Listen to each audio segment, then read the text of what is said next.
Assalamualaikum warahmatullahi wabarakatuh. Hai hai hai. Selamat siang semuanya. Selamat datang di podcast Asa Juang. Dengan saya Puryanda Yani dari Biro Midkominfo. Oke, sekarang kita akan berbincang-bincang hangat dan pastinya seru, juga memberikan banyak informasi nih dan manfaat untuk kita semua. Dengan narasumber yang paling kece dan keren abis pokoknya ya guys. Ada Trinitra HMJTK Polban.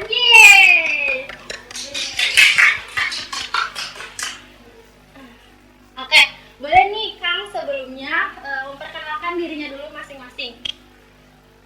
Oke, sebelumnya selamat siang ya. Kenalin aku Dapat, aku dari sini sebetulnya diamanahkan gitu oleh mahasiswa Jurusan Teknik Kimia untuk menjabat ketua himpunan saat ini. Aku dari angkatan 2021, aku dari Prodi D3 Teknik Kimia, dan dia jurusannya lah untuk saya juga untuk manajemen. Oke, mungkin selanjutnya dilanjut ya. Dari aku di sini perkenalkan, nama saya Yofika Abdurrifki. Saya diamanani oleh himpunan mahasiswa jurusan Teknik Kimia sebagai wakil ketua himpunan, menemani Kang Dafa di sini untuk membersamai gitu dalam memimpin sebuah himpunan yang ada di Polban ini. Nah, saya berasal dari jurusan Teknik Kimia dan Prodi 4 Teknik Kimia Produksi. Terima kasih untuk kesempatannya. Perkenalkan, nama saya Muhammad Saputra. Sekarang saya diamanai menjadi sekretaris jenderal yang akan membersamai himpunan mahasiswa jurusan Teknik Kimia Polban, dan saya dari D3 Teknik Kimia kelas 2A, dan Solo saya akan membersamai Dapat di perihal administrasi. Nah, gitu ya teman-teman, perkenalan dari Trinitra HMJTK Polban. Selanjutnya gimana nih buat harinya akang-akang hari ini yang setelah menjalani UAS di Polban ini? Waduh, kalau dari aku mungkin hari ini kayak sebetulnya lumayan agak merasa aku bebas di semester 4 hari ini, agak santai, cuman memang ternyata depannya banyak agenda yang perlu kayak tiba-tiba datang atau tiba-tiba. Cuman hari ini overall karena ya tadi aku isi UAS lagi konsepnya gitu, jadi agak lumayan tadi ya kepikiran gitu, tapi alhamdulillah saya udah kayak ya. Nah, gimana nih dari Kang Yudika, boleh? Oke, kalau mungkin dari aku hampir sama Kang Dafa sih konsepnya, lebih ke mengulang UAS karena ya sebenarnya nilainya udah cukup lumayan bagus, cuma lebih biar jos lagi gitu, kita tingkatkan lagi semangat belajarnya supaya ketika nanti kemunculan nilai di SKS tuh nggak terlalu nggak enak dipandang gitu, biar lebih enak aja gitu. Apalagi kita sebagai intinya pemimpin lah di HMJTK yang jadi otomatis kita nih sebagai kepala harus mencontohkan hal yang baik gitu, dari segi akademik maupun dari segi perilaku ya. Sama lah, hampir sama lagi hektik-hektiknya mungkin setelah UAS maupun masa-masa perbaikan juga. Boleh, Kang Randa. Oke, kalau dari saya sendiri ya, alhamdulillahnya untuk UAS ini ya alhamdulillah tidak adanya mengulang dan belum insya Allah belum ada. Amin. Dan semoga kedepannya pun untuk semester kedepannya bisa lebih baik lagi. Semoga kawan-kawan dari himpunan mahasiswa jurusan Teknik Kimia ini bisa termotivasi dan semoga bisa semangat lagi dalam mengejar akademik, dan tidak lupa pun dengan himpunan kita yaitu himpunan mahasiswa jurusan Teknik Kimia. Sebelumnya aku pribadi mengucapkan terima kasih banyak buat akang-akang semuanya yang udah menyempatkan waktunya pada siang atau menjelang sore hari ini. Jangan lupa juga ya mengucapkan terima kasih kepada media partner podcast yaitu Eltras Radio. Nah, berhubung tadi udah memperkenalkan dirinya nih, sekarang gimana kalau kita langsung aja ke sesi tanya jawab ya, yaitu mengenal lebih dekat Kabinet Asa Juang HMJTK Polban. Nah, mulai masuk ya Kang?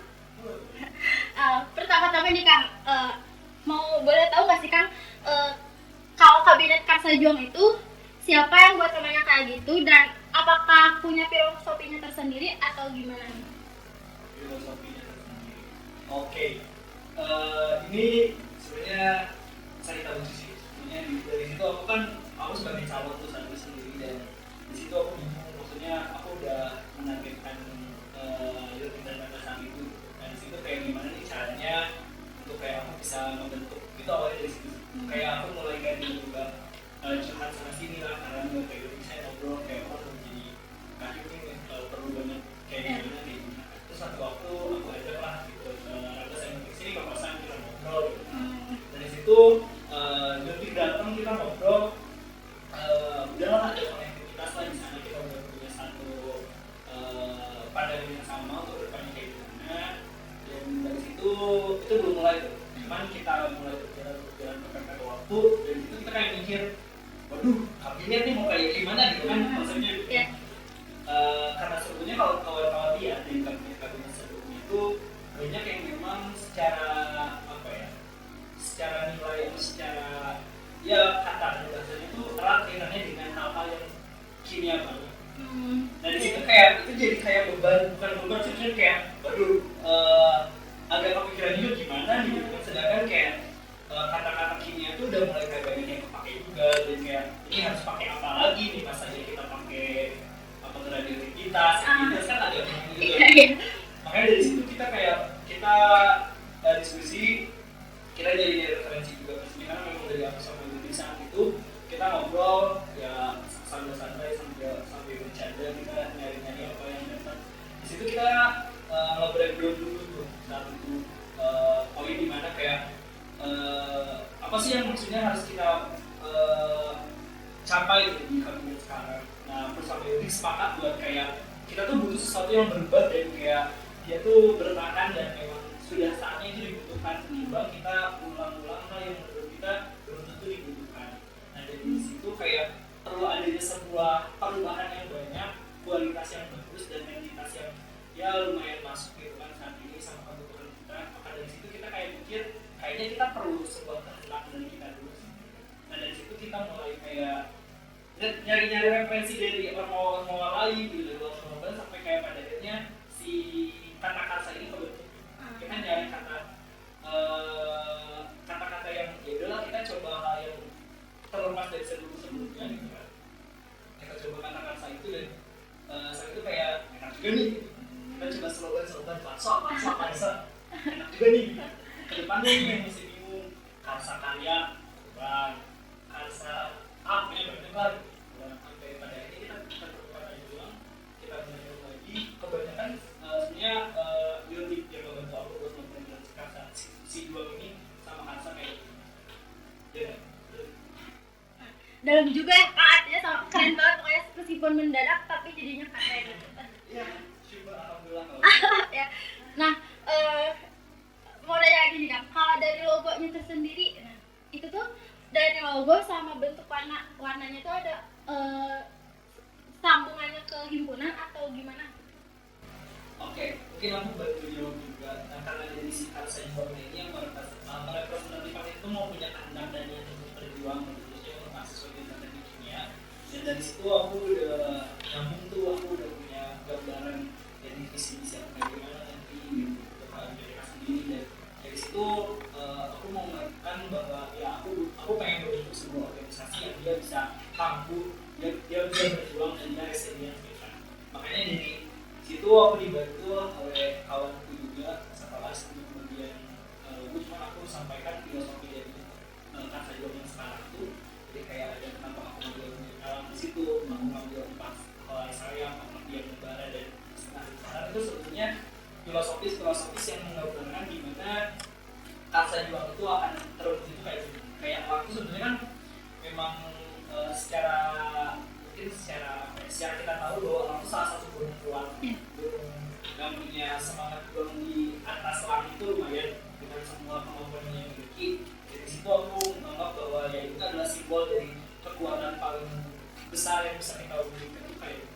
Terus kalau dari pengetahuan itu kan kayak dari filosofis, aku yang punya 4 misi untuk HMJTK, untuk internal HMJTK, untuk mahasiswa beraktivitas jurusan teknik kimia, dan dimana kita itu bisa bermanfaat berdampak itu dari lewat si 4 misi itu yang aku tuang dalam bentuk 4 hal yang saya lakukan, yang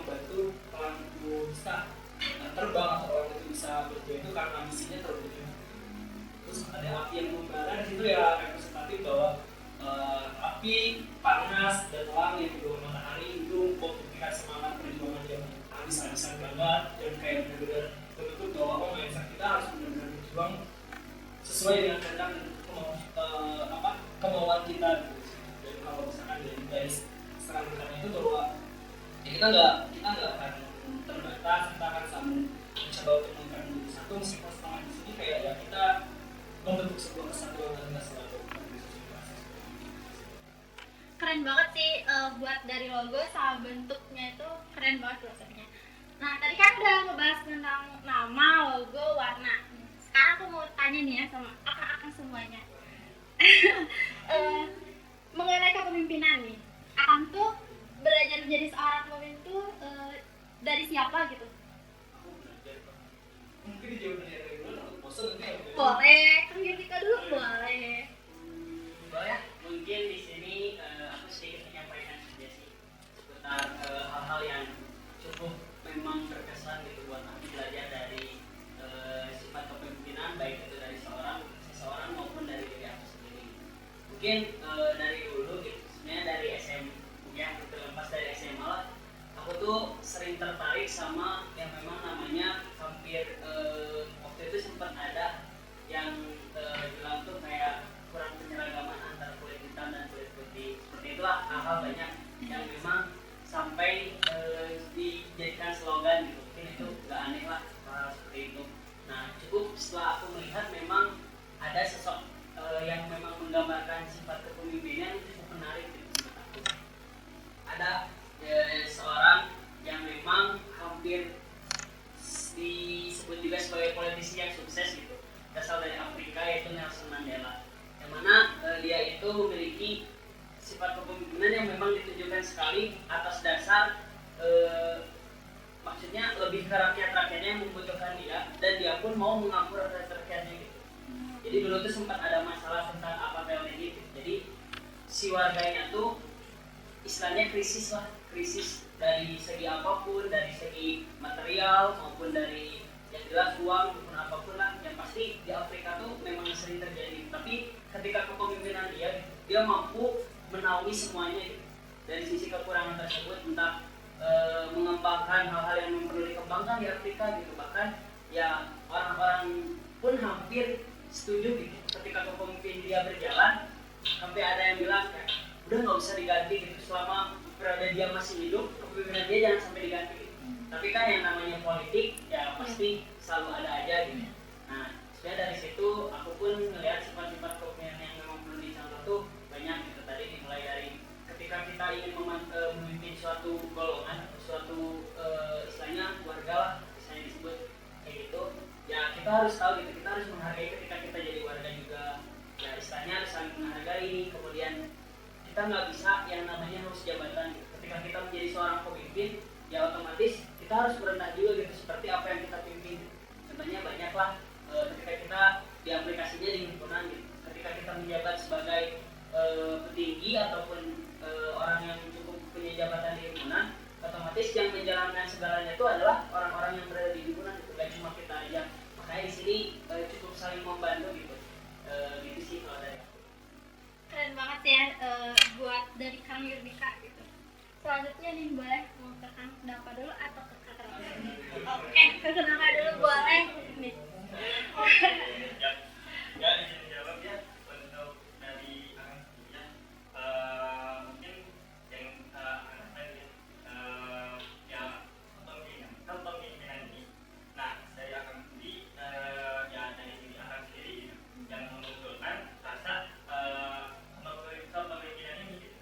Seorang pemimpin ini yang dimana harus bisa menghandle ataupun mencoba menjadi seorang pemimpin yang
program kerja itu terlaksana dan peserta tiba-tiba mulai membludak banyak pada saat itu lebih program kerja itu lebih berkompetisi gitu. Jadi peserta itu memang awalnya tidak ada dan alhamdulillahnya memang ada apa ya invitation atau undangan-undangan setiap SMA. Nah di situ tuh akan apa ya mengunjuk kawan-kawan yang ada di di sana gitu untuk mengikuti ajang lomba yang akan dilaksanakan di Polban gitu. Maka dari itu hal pertama kawan-kawan tuh membujuk terlebih dahulu gitu untuk bisa apa ya gabung ke kita untuk bisa apa ya lebih ke membangun kedepannya kita bagaimana gitu. Maka dari itu ya awal mula dari kita bisa berjuang yaitu ya kita nggak bakal bisa sendiri, kita butuh kawan, butuh teman yang memang bisa bekerja sama untuk kedepannya. Maka dari itu ya awal mula kita untuk membujuk kawan-kawan untuk bisa bergabung yaitu gitu. Awal mula bisa memulai kesuksesan untuk kedepannya. Gitu ya teman-teman, jadi dibujuk jangan hilang-hilangan gitu ya. Jangan nge-ghosting ya. Oh iya benar Kak benar. Nah terakhir boleh dari Kang Dava. Kalau dari aku sebetulnya aku juga bingung ya, maksudnya kalau nanya aku belajar kepemimpinan dari mana? Sebetulnya aku ikut organisasi dari SMP SMA itu terjun, cuman ya kalau aku bilang itu yang untuk aku sekarang itu belum tahu bisa kayak gitu, karena dulu aku ikut organisasi, cuman dulu aku yang biasa di pemain di dua. Iya. Jadi kayak sebetulnya yang membentuk banget aku kepemimpinan itu adalah ketika aku udah 12 tahun di rumah keluarga aku ya ada sebuah hal yang menurut aku ya semoga orang-orang rasakan kayak aku, dan dari situ aku kayak dapat peran kakak dan ayah yang benar-benar bisa jadi influence aku, karena mereka yang ngajarin aku hal-hal sederhana, cuman menurut aku sendiri itu ternyata membentuk sebuah kepemimpinan untuk diri aku sendiri. Dari situ aku belajar bahwa aku adalah orang yang pada akhirnya perlu bertanggung jawab atas apa yang aku lakukan, yang pertama. Terus yang kedua, kalau aku bicara dari mana juga aku belajar kepemimpinan, tentunya kalau misalkan arahnya buat kalau kamu dapat sendiri, aku sendiri sebagai ketua himpunan sebesar, aku dulu punya role model ketua UGM tahun sampai 2020 kalau besar. Kalau kawan-kawan tahu Pak Nur itu dulu ketua UGM. Aku sering lihat beliau di sosial medianya bagaimana cara dia secara persuasif dia ngajak mahasiswa saat itu dia konsolidasi entah dalam konteksnya dia memperjuangkan hak mahasiswa dan rakyat. Cuma dari bagaimana cara beliau memandang sebuah masalah, bagaimana beliau memandang sebuah apa ya, aku bilang mungkin pemahaman untuk bisa disebarkan pada anggotanya sendiri, itu menurut aku bisa jadi hal yang masuk ke mindset aku. Dan dari situ aku belajar bahwa menjadi sosok pemimpin itu adalah orang yang bisa kayak aku dulu, yang kayak wah bukan jadi kayak ketua kayak, cuman kayak bikin aku kayak wah ternyata dia influence aku dulu, bahkan dia membuat aku jadi coba hal itu. Dari situ aku untuk mencoba menerapkan pada diri aku bagaimana kampanye dulu di UGM, gimana caranya aku meskipun dengan semua yang dulu bisa aku miliki, dengan semua yang dulu aku kuasai, aku bisa kayak memberikan sebuah poin gitu kepada anggota khususnya kayak gitu kalau tidak kayak gitu. Oke, keren-keren banget sih jawabannya dari Trimitra MJTK Polban ini. Nah, karena kita juga terpotong sama waktu, jadi dilangsungin aja dari langsung pertanyaan selanjutnya. Sekarang buat Kang Dava lagi nih. Mau nanya Kang, karakter seperti apa yang ingin Akang bangun buat himpunan HMJTK ini? Karakter seperti apa yang kalian lakukan? Wah, ini pertanyaannya lumayan sulit ya, karena aku takut, bukan takut aku akan berusaha untuk mewujudkan apa yang aku mau di HMJTK. Melihat kondisi orang awal, maksudnya sekarang tuh organisasi mahasiswa kadang dipandang kayak untuk apa sih aku ikutan orang awal. Dari situ aku mikir apa sih yang ternyata jadi gap antara mahasiswa yang nggak tahu HMJTK dan yang udah tahu HMJTK, ada jarak tuh. Kenapa sampai kadang ada beberapa orang yang mikir kayak untuk apa itu HMJTK. Dari situ aku mikir oh ternyata memang dari si orang awal itu sendiri yang aku bilang mungkin HMJTK itu sendiri harus bisa menjadi pilihan yang paling besar untuk mahasiswa di Nusantara. Dari situ aku mikir pasti mahasiswa di Nusantara misalnya dia jadi seorang mahasiswa, dia baru masuk, dia perlu sesuatu yang kayak mempelajari dan meningkatin kapabilitas, meningkatin relasi, mungkin hal-hal demikian yang dirasa kayak itu kebetulan aku lah. Nah dari situ aku pengen nerapin bahwa gimana cara aku sebagai organisasi mahasiswa, aku pengen berharap ada reformasi yang masif gitu. Jadi kita ngerubah mindset kita dalam sebuah organisasi untuk kayak dia bisa menjadi sebuah organisasi yang dibutuhkan. Jadi kayak gimana sih aku bisa melakukan kayak gitu? Tapi sederhananya aku ingin membuat organisasi itu punya sisi yang memang harus kita kategorikan, yaitu profesionalitas dan kekeluargaan. Jadi aku ingin berpikir dengan sisi profesionalitas ini kita bikin sebuah organisasi mahasiswa itu perlu business mindset. Dimana ya business mindset kayak kita organisasi mahasiswa, kita nggak berkedok sebuah berkedok nggak hanya cuma berkedok loyalitas atau kayak ya ini kontribusi kamu lah, tapi kayak ya kita sama-sama menghargai, kita sama-sama satu organisasi, kita punya tujuan, ya kita harus punya sisi di mana porsi kita tuh harus sama, porsi kita harus sesuai di situ. Kemudian kita harus bisa membentuk kita tuh mewadahi semua kebutuhan saat ini dan bisa resilience dan adaptif. Jadi kayak gimana sih maksudnya? Jadi kayak ketika saat ini tiba-tiba bahwa banyak sekali event-event Kementerian Pendidikan yang turun ke mahasiswa tuh lumayan menggoda, karena kita harus bisa benar-benar berpikir itu adalah salah satu segmen pasar yang harus kita ambil juga sebagai organisasi mahasiswa. Poinnya jadi aku pengen membentuk bahwa mau kita tuh resilience yang bisa bertahan jarak panjang nggak redup. Jadi selama apapun yang terjadi untuk KJPK sendiri kita bisa terus mengejar itu, kita bisa membersamai itu. Aku berharap ya dari poin-poin tadi di mana kita bisa adaptasi, kita bisa menyesuaikan, dan kita bisa growth mindset, mungkin kita jadi bisa terus nggak kemakan zaman, tapi kita juga bisa makan zaman. Pokoknya aku dari tadi bilang cuma keren banget sih ya. Saya benar-benar jawaban itu kayak mungkin bisa jadi pengalaman atau informasi yang keren buat teman-teman podcast semuanya. Di next sesi lagi ya, aku tanya masih buat kandang lagi nih. Ya masih buat kandang lagi nih. Sebagai pemimpin himpunan ya Kang, dalam berkoordinasi antar departemen maupun trimitra, menurut aku itu penting atau enggak sih Kang gitu? Itu 100% penting, ya. Khususnya buat aku sendiri, karena relate banget. Jujur aku orangnya yang kayak untuk masalah komunikasi itu nggak terlalu bagus. Aku orangnya selalu sekarang buat jadi pendengar saya gitu ya. Kayak apa ya? Karena emang dari kebiasaan aku yang mesti aku coba gimana cari solusinya dan mengkotak bukan kotak-kotakan, tapi mengatur jalan komunikasi itu berarti adalah solusi yang tepat buat aku saat ini. Jadi kalau kira kamu tanya komunikasi itu penting buat menghadapi itu penting.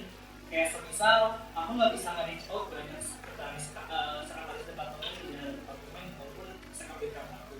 Di situ kayak ya aku berartinya harus punya jalan yang mempermudah aku dapat informasi, aku nyebar informasi dan aku berkoordinasi. Sama halnya dengan kepala departemen, bagian-bagian departemen lagi. Aku harus punya jalannya kayak gimana. Makanya dari situ aku setting lah bahwa hal yang setidaknya nggak bisa aku makan semua karena aku juga merasa nggak bisa semuanya aku kendaliin. Aku diberi bersamanya lah oleh orang aku ada ambil dari mereka lah yang nantinya aku setting jalannya untuk koordinasi ke aku supaya koordinasi informasi untuk segala apapun itu bisa terkendali aku usahakan ya. Oke, jadi gitu ya teman-teman podcast semuanya, jangan lupa koordinasi biar gak ada miskomunikasi. Oke, sekarang buat akak-akak semuanya lagi nih, gimana nih akang-akang, kan waktu tuh banyak yang tersita ya, apalagi buat ke himpunan, akademik, ataupun kegiatan di luar itu. Gimana caranya akang-akang membagi waktu itu biar bisa kayak pas banget gitu, jadi nggak melenceng gitu. Boleh? Dari mau kameranya boleh, kan di kamera. Kang Dafa lagi juga boleh. Biar punya tips and trick nih buat teman-teman podcast semuanya. Oke, kameranya boleh. Oke, baik dari yang tadi ya,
dulu, Kang Yurdika dulu boleh.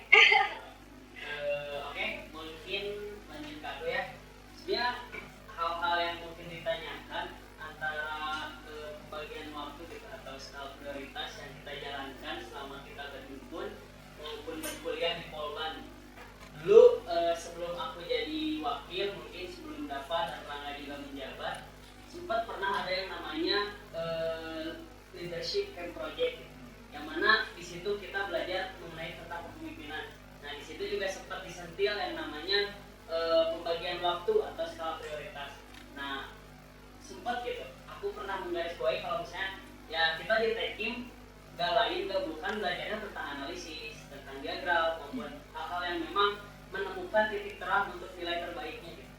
Nah sempat gitu ada kalau nggak salah dari Kahim 20 tuh nerapin yang namanya diagram skala prioritas gitu. Ada yang namanya penting mendesak, tidak penting tidak mendesak, tidak penting tapi mendesak, dan lain sebagainya. Hampir dibalikan lagi dengan skala prioritas yang ada gitu. Otomatis kan nanti kita bakal tahu gitu skala prioritas mana yang memang penting dan mendesak, ada yang tidak penting tapi tidak mendesak, ada yang tidak penting mendesak. Nah nanti ketika kita udah tahu gitu si diagram ini menunjukkan ke hal yang memang urgent banget dan penting banget, ya otomatis harus kita dahulukan gitu. Contoh misalnya ketika saya gitu ataupun Kang Dafa sendiri menghadiri suatu hal ataupun yang memang contohnya ujian lah, itu kan ujian penting dan kasusnya pun mendesak akan datang gitu, maksudnya sekitar beberapa hari lagi. Sementara persiapan yang lain contohnya di himpunan bakal ada kegiatan sama seminggu lagi, otomatis yang perlu didahulukan kan ya jelas ujian gitu, kita persiapannya. Ataupun nanti nih yang relate banget buat sobat-sobat podcast, yang pasti ketika kita membuat jurnal, membuat tugas maupun nanti persiapan ketika ujian. Nah itu harus dibikin diagram yang memang benar-benar matang gitu.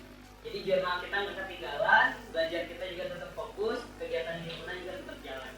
Itu sih kalau tips dari aku. Diagram bikin diagram gitu. Oke. Terakhir, Kang Dafa. Kalau dari aku sendiri nggak beda sama kayak gitu, pakai tools yang dibikin tentang kita nge-set kayak urgensinya dan mendesak itu kayak gimana. Tapi kalau buat aku sendiri, misalkan aku orangnya kan emang lupa parah, itu sumpah, itu bawaan kayak. Jadi aku nge-set di handphone itu pakai reminder aja bawaan handphone aku. Jadi dia aku set memang aku sama itu namanya urgensi, mana yang sifatnya poin ada janji aku sama anggota sama orang lain, aku set di situ. Terus kebutuhan pribadi aku juga aku set berdasarkan mana yang urgensi dan seperti itu. Dan aku pasang alarm, cuma yang menurut aku kadang handphone aku pakai mode DND, jadi ya alarm ketahan DND. Makanya akhirnya kalau pakai schema reminder ya aku matiin DND. Gitu ya guys. Oke, kan tadi udah dijawabnya nih sama kakak semua. Sekarang aku mau nanya ke Wakakim KMJTK atau Kang Yurdika nih. Mau nanya nih Kang, menurut Akang gaya kepemimpinan seorang itu dapat mempengaruhi sikap dan perilaku bawahan atau enggak? Berat ya? Boleh langsung aku jawab aja ya. Mungkin gaya kepemimpinan seseorang tuh mempengaruhi nggak sih terhadap bawahannya ataupun hal yang akan menjalani. Menurut aku cukup mempengaruhi, apalagi ketika gaya kepemimpinan seseorang yang memang dia tuh memiliki gaya kepemimpinan yang demokratis, hal tersebut otomatis bakal mempengaruhi gitu, dari bawahannya sendiri kan. Kenapa? Karena ya memang yang namanya gaya kepemimpinan demokratis itu balik lagi ke cara kita untuk menghargai bawahannya. Nah ketika kita tahu gitu cara merubah, ketika dia gitu seorang pemimpin yang tahu gimana cara memperlakukan bawahannya, otomatis bawahannya pun dia akan mengetahui sifat sebenarnya yang ada dari diri mereka tuh bagaimana gitu. Sebenarnya itu tuh tidak bisa jadi tolak ukur, tapi seenggaknya ketika mereka sudah menjabat jadi pemimpin, otomatis hal itu tuh akan muncul dengan sendirinya. Contohlah ketika Kahim Dafa sedang menaungi yang namanya di bawah misalnya di departemen, otomatis orang-orang yang ada di departemen pun melihat gitu gimana sih gaya kepemimpinan Kang Dafa nih. Ketika Kang Dafa itu lebih ke mendengarkan suara pendapat dari bawahannya, ketika hal-hal keluhan yang ada dari bawahannya ternyata didengar sama Kang Dafa, otomatis di situ akan muncul saling hargai menghargai gitu. Kang Dapa dihargai oleh bawahannya, dari bawahannya juga dihargai oleh Kang Dapa. Nah di situ bakal muncul yang nama perubahan sifat dalam dirinya gitu. Entah dari istilahnya menebarkan kebaikan, sifat-sifat kebaikannya itu bakal ya saling berbagi gitu. Ketika ya suatu hal baik dibagikan ke orang lain, otomatis orang lain pun akan membagikan sifat hal yang baik tersebut. Itu sih yang otomatis ya jelas gaya kepemimpinan itu bakal mempengaruhi gitu, sifat seseorang. Aku nggak tahu sih, pokoknya dari awal sampai akhir jawaban akang Trimitra itu keren abis sih. Takut kan. Oke, kan tadi dari Kang Yudika udah nih, Kang Dapa juga udah. Sekarang ke Kang Rangga. Ini buat Kang Rangga nih, aku mau nanya nih. Kan pasti kalau dari akang juga udah tahu lah ya, kalau gaya kepemimpinan itu kayak adaptif dan sebagainya kayak gitu nih. Buat ke Kang Rangga itu lebih condong ke gaya kepemimpinan itu kemana gitu? Kalau dari dilihat menurut akang tuh ya yang pas banget tuh ya yang bisa memposisikan di mana dia berada gitu. Yang sistemnya kondisional gitu. Jadi di sini tuh kondisional tuh bisa demokratis, bisa otoriter. Yang di mana demokratis di sini tuh memang harus adanya pendapat-pendapat yang memang kita seorang pemimpin itu menaungi pendapat-pendapat yang ada di anggota kita yang memang salah-salah tersebut tuh bisa terbilang bagus gitu. Akan tetapi memang gaya kepemimpinan itu harus pas pada waktunya gitu. Yang dimana demokratis itu bisa terbilang bisa menaungi kesalahan atau lebih ke informasi-informasi dari anggotanya, yang dimana kita tampung, kita musyawarahkan, kita mufakatkan bagaimana sistemnya yang mau diambil untuk kedepannya untuk bisa menjadi yang lebih sukses lagi kepengurusannya. Nah, maka dari itu memang baik itu dilihat demokratis. Akan tetapi hanya demokratis saja itu menurut saya tidak semuanya bisa dilakukan dengan demokratis. Jadi seorang pemimpin itu memang ada sikap yang dimana memberikan ada sikap otoriter yang dimana memang itu tuh benar-benar urgensinya tuh sama pemimpin tuh harus disepakati. Maka dari itu ya otoriter di sini tuh bisa pas pada waktunya tuh yang dimana memang yang dimana Kang Dapa juga mungkin pernah merasakan gitu, yang dimana Kang Dapa tuh harus memutuskan itu tuh bagaimana yang harus baik tuh gitu, karena tidak selalu melulu demokratis itu baik itu kedepannya, karena memang memang adanya demokratis itu bagus tuh karena bisa musyawarah gitu, saling berpendapat gitu, dan berpendapatnya tuh ya memang bagus-bagus gitu, saran-saran dari kawan-kawan tuh memang bagus-bagus. Akan tetapi keputusannya tuh yang mungkin cukup berat gitu jadi seorang pemimpin tuh. Maka dari itu ya sikap otoriter tuh ya memang ada, tetapi harus pas pada waktunya. Maka dari itu ya kondisional tuh memang pas untuk pemimpin yang memang bisa memposisikan pada saat dimana seorang pemimpin tuh bisa melakukan dirinya pada saat melakukan kepengurusan di organisasi. Jadi intinya itu kok demokratis sama sifat otoriter gitu ya. Nah, tadi kan udah nih dari Kang Yudika maupun Kang Rangga. Sekarang aku mau nanya ke Kang Yudika sama Kang Rangga deh. Kang Dapa kita rehat dulu ya. Nih buat Kang Yudika sama Kang Rangga, gimana sih, aku mau nanya nih kan, semisal Kang Dapa nih, lagi ada kebutuhan mendesak atau urgensi yang nggak bisa banget buat diganggu nih. Terus si urgensi ini tuh bertabrakan sama kegiatan yang ada di himpunan. Nah, apakah Akang siap untuk naik menjadi kepemimpinan di waktu hal mendesak dan menghandle-nya itu seperti apa gitu? Kang Rangga dulu, Kang Yudika dulu, boleh? Dari aku dulu aja. Boleh. Sebenarnya hal tersebut tuh memang pasti terjadi. Adanya kita di sini sebagai wakil, aku jadi wakil, Rangga jadi kahil, dan Rangga jadi sekjen. Ya intinya dalam sebuah kesatuan Trimitra itu ada yang namanya saling melengkapi. Karena ya kita nggak bisa cuma berpatokan dengan kegiatan di dalam aja gitu. Otomatis ketika Kahil Dapa ada kesibukan di luar, otomatis nanti ketika ada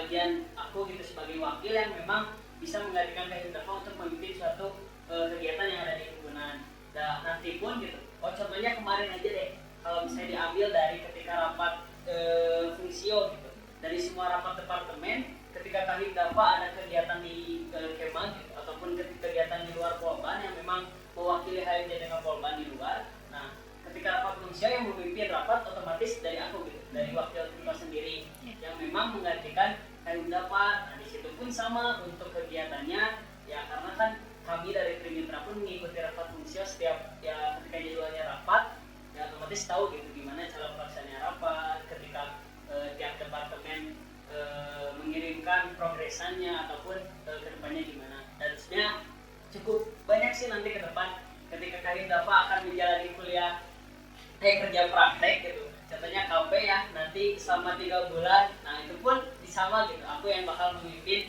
untuk menggantikan Kang Dafa sebagai pemimpin di HMJTK nanti. Ya, sekarang ke Kang Ram. Boleh nikah. Kalau dari aku sendiri ya gitu. Menurut aku Diulang lagi nih. Nah, jadi misalnya tuh Kang Dafa tuh lagi ada hal mendesak. Kalau sepertinya mungkin memang lebih ke urgensinya lebih dahulu sih. Karena kalau dari aku sendiri ya, dari urgensi dan proyeksinya tuh sudah sudah ditetapkan oleh KM kita tuh. Jadi internal tuh oleh wakil kita Kang Yosi dan saya sekjen itu lebih ke membersamai KM kita gitu, itu ke eksternal gitu. Maka dari itu jika nantinya KM depan nantinya memang ada urgensinya lebih besar dan mungkin lebih sulit ataupun ada kendali yang memang nantinya tuh mungkin lebih urgensinya lebih besar di luar atau apa. Nah bakal itu ya sekjen pun nanti bakal membersamai ataupun bukan menggantikan, akan tetapi lebih mencoba membantu KM dapat di sini tuh menghandle di eksternal gitu. Jadi kalaupun nanti di internal pun memang dari Kang Yudi itu kesulitan ataupun memang ada lebih ke ada urusan lain yang memang urgensinya lebih besar, ya saya sebagai sekretaris jenderal ya saya siap gitu untuk membantu tugas dari Kang Yudi. Karenanya tugas dari sekretaris jenderal tuh memang ada gitu. Jadi lebih ke menghandle kegiatan-kegiatan yang ada di internal maupun eksternal jika ketua himpunan dan wakil ketua himpunan tuh ada urgensi yang lebih besar gitu. Maka dari itu ya sekretaris jenderal ini lebih mencoba menghandle hal-hal yang memang bisa dicoba untuk dikendalikan atau lebih ke coba lebih menghandle ke pihak eksternalnya gitu. Karena kalau ke internalnya ditakutkan mendahului Kang Yordika, karena lebih ke internal tuh Kang Yordika gitu. Maka dari itu kalau misalnya memang ada Kang Yordika di internal ya kenapa tidak gitu, memang tugas dia tuh di internal gitu. Maka dari itu ya memang proyeksinya tuh sudah dibagi gitu oleh KM kita tuh untuk bisa membantu Kang Dafa untuk bisa menyukseskan kepengurusan kita ini. Oke, jadi seperti itu ya teman-teman podcast semuanya. Kang Yordika di internal, Kang Rangga membersamai. Oke, terakhir nih Kang, terakhir ya buat semuanya aja. Terakhir nih, satu kata buat HMJTK sama satu kata buat podcast, boleh nih? Mau bersama boleh, sendiri-sendiri juga boleh. Boleh. Boleh. Atau kamu nggak dulu gitu? Kalau dari aku mungkin satu kata buat HMJTK jaya terus, buat podcast ini meledak. Meledak ya. Boleh. Siapa lagi nih? Aduh.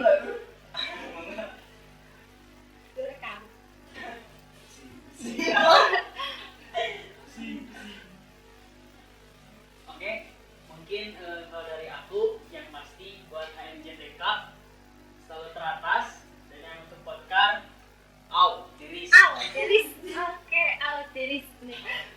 Boleh terakhir nih. Oke, boleh. Kang Bangga. Satu kata buat HMJTK, keren. Keren. Terus satu kata untuk podcast semangat. Semangat. Oke, gitu ya teman-teman semuanya buat tim podcast dan para penonton podcast setia ini, kata-kata dari akang-akang Trinetra ini. Baik, berhubung pertanyaan tadi udah kejawab semua ya dari awal sampai akhir, mungkin saya cukupkan podcast kali ini. Terima kasih banyak sebelumnya pada akang-akang semua yang sudah menyempatkan waktunya sore kali ini. Udah sore soalnya. Jangan lupa juga terima kasih juga buat media partner podcast yaitu Eltras. Saya Kuriana Yani pamit undur diri. Mohon maaf bila ada kesalahan. Wabillahi taufiq wal hidayah. Wassalamualaikum warahmatullahi wabarakatuh.